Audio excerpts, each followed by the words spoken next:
the idea of the sweaty startup, is that what you're referring to? Is the fact that you just get your hands dirty and you get sweaty? I mean, how would you define sweaty startup? That's the name of your book, name of your Twitter. Yeah, like sweaty startup is an official call out on the way media portrays entrepreneurship. The way media portrays entrepreneurship is the new idea, change the world, raise money, go to California type of business. Yeah. All the wealthiest people I know did the same thing other people did. They took the best pieces of different operators, they put them together, they innovated a little bit. Like, I love innovation, but I'm not trying to change a business model and flip it on its head. So like, we took the money from that first deal. A unit went up for auction in 2019 in Erie, Pennsylvania, $480K. We bought it all cash at auction, all the last dollar we had to put in there, but we got 40,000 square feet. It's doing like 26,000 a month of revenue today, and we're $3 million. Me and my partner own it outright. Like, that's cool.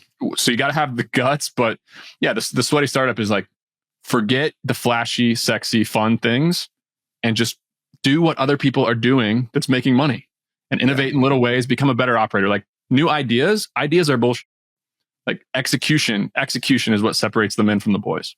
Oh, it's so good. Yeah, I read that in your book, but also I've heard that years ago. I saw a chart. It was called execution is a multiplier. I don't know, maybe it wasn't even something you shared on Twitter, but it was like an execution multiplier. And it was like, an idea is worth 1, 2, 3, 4, 5 points, but execution's worth 100, 1,000, 10,000, 100,000.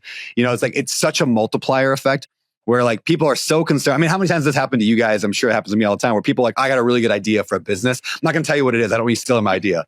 I'm like, I'm not, like, first of all, there's almost no good ideas that are new. There maybe are no good ideas that are new. And second of all, I have hard enough time executing my own businesses. I got kicked out of a pitch competition at UGA. So at University of Georgia here in Athens, I go in and judge the entrepreneurship course's pitch competition. Well, I used to.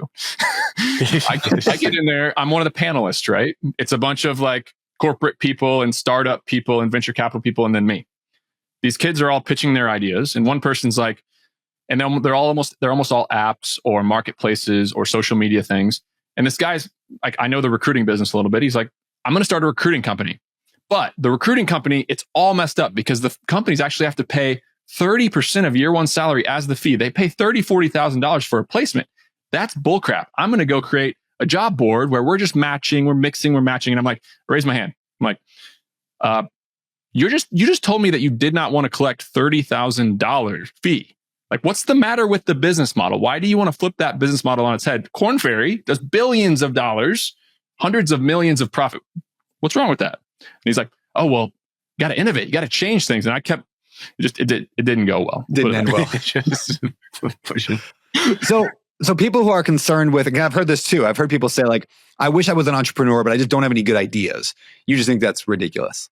Yeah. And also, man, look, 5 years ago, I wanted everybody to be an entrepreneur. Like, I was on Twitter screaming at the top of my lungs that if you're not an entrepreneur, then you are messing up because it's the only way to get financial freedom. It's the only way to get wealthy.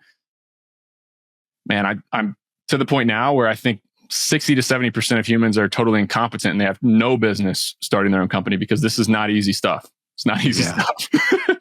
But no, I think it's like, you can do this in a very low risk way, like a super low risk way.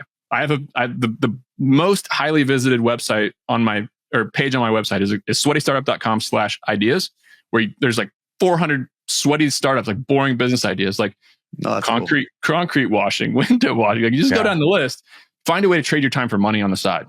Like, if you have a job, if you have things going on, find a way to trade your time for money on the side. Stop studying scale, stop studying marketing, stop studying building, massive companies and organizational structure. Go trade your time for 50 or $100 an hour until you run out of time, and then hire somebody, and then just grow your business over the course of 5 or 10 years.